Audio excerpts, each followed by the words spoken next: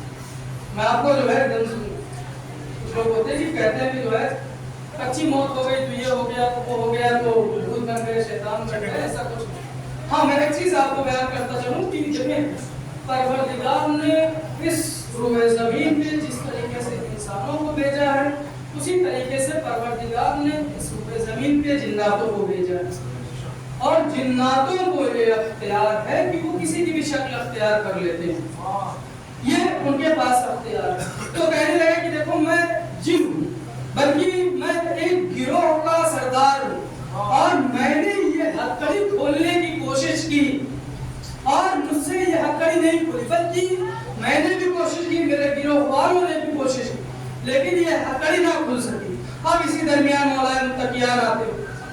اب جیسے ہی مولا متقیان کی انٹری ہوتی ہے، مولا متقیان مسجد نبوی میں تشریف لاتے ہیں، جیسے ہی اس کی نظر مولا متقیان کی طرف بڑھتی ہے وہ رسول اللہ کے پیچھے جا کے چھپ جاتا ہے۔ اب جیسے ہی مولا کائنات رسول خدا کے پاس آتے ہیں اور اس انسان کو مولا کائنات دیکھتے ہیں، رسول اللہ پوچھتے ہیں کہ اے علی بتاؤ کیا تم اس انسان کو پہچانتے ہو؟ کہا کہ ہاں رسول اللہ یہ تو وہی انسان ہے جس کے ہاتھ میں نے باندھے تھے، اور جو ہے جب طوفان نوح آیا تو نوح کی کشتی کو یہ غرق کرنا چاہتا تھا تو میں نے اس کے ہاتھ باندھ دیے تھے۔ اور جیسے ہی رسول اللہ نے یہ سنا کہ اس کے ہاتھ علی مرتضیٰ نے باندھے ہیں، روایت بتاتی ہے کہ رسول اللہ نے اس کا گریبان پکڑا اور اس کو سامنے لائے اور کہنے لگے کہ علی کا دشمن اور میرے پیچھے، روایتوں میں ملتا ہے کہ رسول اللہ نے کہا ٹھیک ہے علی اس کے ہاتھ جو ہے کھول دیجیے۔ اب مولا متقیان فرماتے ہیں کہ یا رسول اللہ آپ کہتے ہیں تو ٹھیک ہے کھول دیتے ہیں، لیکن ہاں میری چند شرائط اگر وہ اس شرائط پر عمل کر جاتا ہے تو میں اس کی ہتھکڑیاں یقیناً کھول دوں گا۔ اب مولا کائنات فرماتے ہیں کہ میری پہلی شرط یہ ہے کہ اشہد ان لا الہ الا اللہ کا اقرار کر لے، یعنی گواہی دے کہ پروردگار کے علاوہ دوسرا کوئی معبود نہیں۔ اب اس نے گواہی دی، اب جو ہے مولا متقیان فرماتے ہیں اچھا میری دوسری شرط یہ ہے کہ یہ گواہی دے اشہد ان محمد عبدہ و رسولہ، گواہی دے کہ محمد اللہ کے رسول ہیں۔ بہرحال اس نے انکار کیا، مولا متقیان نے کہا کہ بھائی ٹھیک ہے ہاتھ نہیں کھولیں گے، بہرحال مان گیا۔ مولا کائنات آگے بڑھے کہ ہاتھ کھولا جائے، اب یہاں پہ رسول اللہ کہتے کہ اے علی ٹھہر جاؤ، اے علی رک جاؤ، کیا کہنا سبحان اللہ، تو تم نے اپنی شرطیں بتا دی، اب میری بھی ایک شرط یہ ہے، میری بھی کچھ شرط ہے، اگر یہ اس شرط پر عمل کرتا ہے تو تب تک اس کے ہاتھ کھل جائیں گے۔ اب لوگوں نے پوچھا کہ یا رسول اللہ بتائیے آپ کی کیا شرط ہے، تو رسول اللہ نے کہا کہ جب تک یہ علی ولی اللہ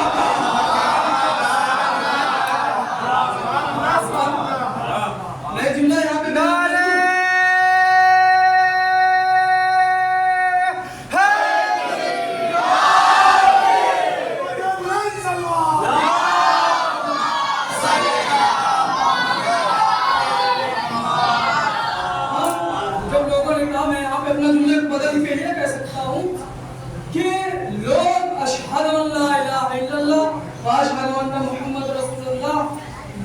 کرتے رہیں، لاکھ باتیں کرتے رہے، ہاتھ باندھ کر جو بھی چیزیں کرتے رہے، اور ان کی عبادتوں کا صلہ، ان کی عبادتیں اس وقت تک قبول نہیں ہو سکتی جب تک وہ علی ولی اللہ کا اقرار نہ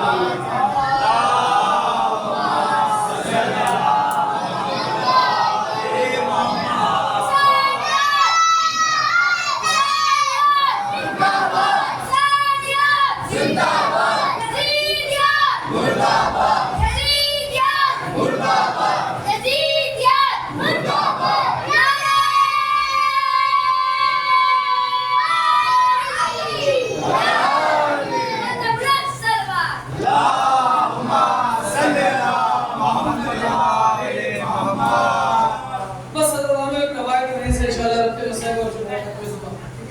ہوا تھا کہ جو ہے نیم سال آدھے گھنٹے جو پڑھیں گے کسی اور جگہ پہ مجلسیں ہیں، تو اس چیز کا خیال رکھتے ہوئے کہ فرش ازا کا فائدہ کیا ہے، فرش ازا کی فضیلت کیا ہے. بس ایک بات ہے کہ میں اسے رکھتا ہوں انشاءاللہ کہ ہمارے درمیان دیکھیں حضرت ابا عبداللہ کا یہ سوال ہے. چلے انشاءاللہ اس چیز کو میں کل بیان کروں گا. تو دیکھیں ایک انسان رہتا ہے جو بہت ہی بیچارہ دیکھا جائے مومن انسان اور بہت ہی صفت مند انسان ہے. بالکل مختصر کرتا ہوا تاکہ جو ہے مسائل سے رفت نہیں صفت مند رہتا ہے. ایک وقت ایسا آتا ہے کہ اس کے پاس جو ہے مال اس کے پاس ساری چیزیں جو ہے چلی جاتی ہیں، اس کے پاس کچھ نہیں بچتا. اور جیسے ہی دیکھیں کوئی بھی مومن ہو، جیسے ہی محرم کا چاند ہوتا ہے نا اس کا دل مغموم. اور شاید وجہ یہ ہے کہ آج بھی امام حسین کا ہرا کرتا کربلا میں موجود ہے، یعنی فضا میں موجود ہے. جیسے ہی محرم کا چاند نمودار ہوتا ہے حضرت جبریل اس چیز کو پھیلا دیتے ہیں اور مومن کا دل مغموم ہو جاتا ہے. بہرحال مومن تھا، مجلس ایسا کرنی تھی اسے، اس کے پاس پیسہ نہیں تھا، ساری چیزیں نہیں تھے. عزاداری کو بچانے کے لیے ہمارے بزرگان نے بہت محنت کی، بڑی دقتیں دی. اب روایت بتاتی ہے کہ جب ان کے پاس کچھ نہیں تھا اپنی بیوی کے پاس گئے اور اپنی بیوی سے کہا کہ اگر تم چاہو کہ جو ہے امام حسین کا فرش بچھا سکتے ہیں. اس نے کہا کیوں نہیں بھائی، ہم کیوں نہیں چاہیں گے. تو زوجہ کہنے لگی کہ لیکن کریں گے کیسے، ہمارے پاس تو کچھ ہے نہیں. جو زیورات وغیرہ تھوڑے بہت تھے وہ بھی چلے گئے، اب کچھ نہیں ہے ہمارے پاس. اب دیکھیں اس کی ایک روایت بتا دی. اب اس کے شوہر نے یہ کہا کہ اگر تم چاہو تو ہم امام کا فرش بچھا سکتے ہیں، لیکن اس کے عوض ہمیں اپنے بچے کو بیچنا ہوگا. لہٰذا تم ماں ہو، تمہارے دل میں ممتا ہے اور مائیں بچوں سے زیادہ قریب ہے. اگر تم اجازت دو تو جو ہے میں جاؤں بازار میں اپنے بچوں کو جو ہے بیچ آؤں اور اس سے جو بھی پیسہ ملے گا اس سے امام کا فرش بچھائیں گے. روایت بتاتی ہے کہ صاحب پھر پہلے زمانے میں غلام بیچے جاتے تھے، یعنی بالکل ایک مارکیٹ لگتی تھی جہاں پہ صرف غلام ہوا کرتے تھے اور جو ہے لوگ آتے تھے غلاموں کو خریدتے تھے.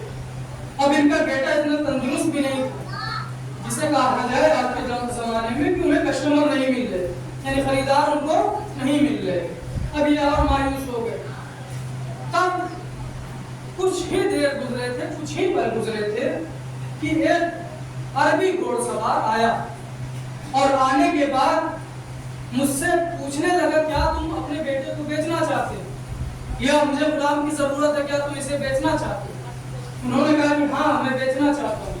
اب روایت بتاتی ہے یہ ہے کہ جس عنوان سے ان کا لڑکا تھا قیمت اس سے زیادہ دی گئی. اب یہ آئے گھر پر فرش بچھایا، ساری چیزیں اور امام کی مجلس کو ذاکر آیا، مجلس پڑھا، مومنین آئے، گریہ کی، ساری چیزیں ہوئی. اب جیسے ہی ساری چیزوں سے کا وقت گزرا، رات کا وقت آیا، بہرحال ماں کی گریہ کرنے لگی، بچے کی یاد ہے، تڑپ گئی، رونے لگی بچے کی یاد میں. شوہر آیا، سمجھانے لگا کہ تم نے کہا تھا ایسا ایسا. اس نے کہا کہ ہاں کہا تو تھا لیکن میں کیا کروں، میرا ماں کا دل، اب اس سے برداشت نہیں ہوا، مجھے میرے بچے کی یاد ہے. اب دیکھیں روایت بتاتی ہے ان کا بچہ جہاں پہ گیا ہوا تھا وہ بھی وہاں پر گریہ کر رہا. اب جو اس کا خریدار تھا وہ کہنے لگا کہ اے فرزند، اے بیٹے، کیا بتاؤ ہم نے جو تمہاری خدمت کی کیا اس میں کمی رہ گئی. تو وہ فرزند کہنے لگا نہیں آقا ایسی تو کوئی بات نہیں، بلکہ آپ نے ہمارے ساتھ ویسا سلوک کیا ہی نہیں جس طریقے سے غلام کے ساتھ کیا جاتا، بلکہ آپ نے ہمارے والدین سے زیادہ جو ہے محبت ان سے ظاہر کی اور اس طریقے سے رکھا. اب روایت بتاتی ہے وہ انسان جو آقا تھے، جو گھوڑ سوار تھے، وہ کہنے لگے کہ اچھا بتاؤ گریہ کرنے کا سبب کیا، رونے کی علت کیا، کیوں تم رو رہے ہو. تو روایت بتاتی ہے کہ وہ کہتا ہے میں کیا کروں، مجھے میری ماں کی یاد ہے. اور وہ کوئی اور نہیں ہوتا، امام حسین ہوتے ہیں. امام حسین ایسی شخصیت ہیں کہ جن کی ولادت پہ خود رسول اللہ نے گریہ کی، جناب شہزادی کونین نے گریہ کی، نبیوں نے گریہ کیا۔ اب جیسے ہی امام حسین کی ولادت ہوئی ہے نا، رسول خدا زارا پتہ گریہ کر رہے ہیں۔ جناب فاطمہ زہرا سلام اللہ علیہا بابا کی خدمت میں آتی ہے، کہتی کہ بابا خیریت تو ہے، آپ گریہ کیوں کر رہے ہیں؟ اجرکم من اللہ، اجرکم من اللہ، اللہ کوئی غلہ دے سوائے مظلوم کربلا کے۔ رسول خدا بیان کرتے ہیں کہ ایک وقت آئے گا کربلا کی تڑپتی ہوئی زمین ہوگی جس میں یہ حسین شہید کیا جائے گا۔ اجرکم من اللہ، اجرکم من اللہ، اللہ آپ کو کوئی غم نہ دے سوائے مظلوم کربلا کے۔ فاطمہ زہرا سلام اللہ علیہا فرماتی ہیں اے بابا اتنا تو بتائیے کیا میں کربلا میں ہوں گی؟ رسول اللہ کہتے ہیں نہیں بیٹی تم کربلا میں نہیں ہوگی۔ کیا علی کربلا میں ہوں گے؟ کہتے ہیں کہ نہیں کربلا میں نہیں ہوں گے۔ بابا آپ کربلا میں ہوں گے؟ کہا نہیں بیٹا میں بھی کربلا میں نہیں ہوں گا۔ تو جناب شہزادی فاطمہ زہرا سلام اللہ علیہ فرماتی ہے کہ اے بابا بتائیے ہماری اولاد پر امام حسین کے گریہ کون کرے گا؟ عزادارو اجرکم من اللہ، اللہ آپ کو کوئی غم نہ دے سوائے مظلوم کربلا کے۔ روایتوں میں ملتا ہے رسول اللہ فرماتے ہیں کربلا کے بعد ایک ایسا گروہ آئے گا جس کے جوان جناب علی اکبر کے جنازے پر گریہ کریں گے۔ اجرکم من اللہ، اجرکم من اللہ، اللہ آپ کو کوئی غم نہ دے سوائے مظلوم کربلا کے۔ عزادارو روایت بتاتی ہے ایک ایسا گروہ آئے گا جس کے ضعیف جناب حبیب ابن مظاہر امام حسین کا گریہ کریں گے۔ عزادارو ایک ایسا گروہ آئے گا جس کے بچے جناب علی اصغر کا گریہ کریں گے۔ اجرکم من اللہ، اجرکم من اللہ، اللہ آپ کو کوئی غم نہ دے سوائے مظلوم کربلا کے۔ بس عزادارو میں نے ختم کیا، بس ایک روایت میں بیان کرتا چلوں۔ جب ہم فرش عزا بچھاتے ہیں نا جنت البقیع سے ایک معصومہ آتی ہے۔ عزادارو شام سے بھی ایک بچی آتی ہے جس کا سن کم سے کم جو ہے 4 سال ہے، لیکن امت نے اتنا ظلم اٹھایا ہے نا کہ 4 سال میں ضعیفہ لگ رہی ہے۔ اجرکم من اللہ، اجرکم من اللہ، اللہ آپ کو کوئی غم نہ دے سوائے مظلوم کربلا کے۔ ہمارا آخری امام بھی اس فرش عزا پر آتا ہے، جناب زینب سلام اللہ علیہ فرش عزا پر آتی ہیں۔ عزادارو جب مجلس ختم ہو جاتی ہے نا، جب مومنین کی آہو بکار بلند ہو جاتی ہے نا، جناب سکینہ اپنی بھکل سے پوچھتی ہیں اے بھکل اماں بتاؤ یہ کون لوگ ہیں کہ جو لوگ ہمارے بابا پر گریہ کر رہے ہیں؟ اجرکم من اللہ، اجرکم من اللہ، اللہ آپ کو کوئی غم نہ دے سوائے مظلوم کربلا کے۔ جناب زینب فرماتی ہوں گی یہ وہ ہیں تمہارے مولا کے چاہنے والے ہیں، تمہارے بابا کے چاہنے والے ہیں، یہ تمہارے بابا کے لیے گریہ کر رہے ہیں۔ عزادارو روایتوں میں ملتا ہے جناب سکینہ اپنے ننھے ہاتھوں کو بلند کرتی ہوگی، مومنین کے حق میں دعائیں کرتی ہوں گی۔ عزادارو کل آپ نے چاند دیکھا ہوگا نا، روایتوں میں ملتا ہے کہ جب چاند محرم کا نظر آتا تھا نا، عزادار لوگ چاند دیکھنے نہیں جاتے تھے بلکہ امام صادق کے گھر کا رخ کرتے تھے۔ امام صادق کے گھر سے گریہ وبا کی آوازیں آتی تھی۔ عزادارو بس آخری روایت چاند کو دیکھ کے دعا کرنا سنت ہے، یعنی چاند جب دیکھا جائے تو دعا کی جائے اللہ اکبر اللہ اکبر۔ ایک چاند امام حسین نے بھی دیکھا ہوگا، ایک چاند حضرت عباس نے بھی دیکھا ہوگا، ایک چاند حضرت زینب نے بھی دیکھا ہوگا، ایک چاند مدینے میں جناب فاطمہ الصغریٰ نے دیکھا ہوگا۔ عجب نہیں جناب زینب نے یہ دعا کی ہو الہی میرے بھائی کی خیر ہو۔ اجرکم من اللہ، اجرکم من اللہ، اللہ آپ کو کوئی غم نہ دے سوائے مظلوم کربلا کے۔ شاید جناب سکینہ نے یہ دعا کی ہو الہی میرے بھائی کی خیر ہو۔ عزادارو امام حسین نے شاید یہ دعا کی ہو کہ میری بہنوں کے سروں پر ہمیشہ چادر رہے۔ عزادارو اللہ آپ کو کوئی غم نہ دے سوائے مظلوم کربلا کے۔ جب کربلا میں ایک انصار شہید ہو جاتے ہیں نا، میرا مظلوم امام اکیلا ہو جاتا ہے، تنہا ہو جاتا ہے، عزادارو جب میدان مقتل میں جاتا ہے نا تو لوگوں سے کہتا ہے کہ لوگوں میرا قصور کیا ہے، میرا قصور کیا ہے؟ لوگ کہتے ہیں کہ نہیں حسین آپ کا کوئی قصور نہیں ہے، بلکہ ہم آپ کو آپ کے بابا کی دشمنی میں مار رہے ہیں۔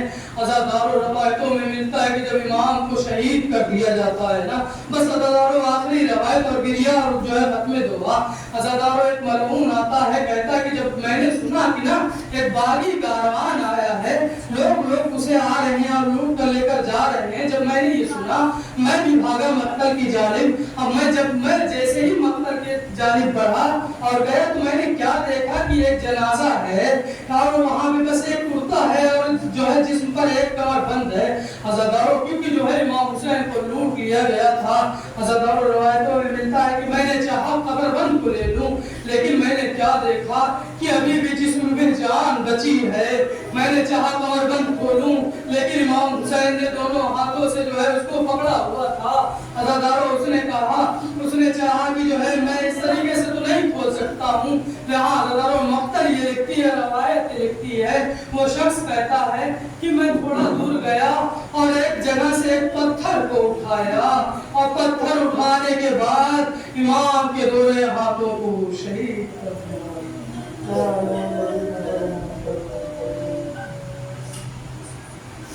واہ مصیبت، واہ علی، واہ فاطمہ۔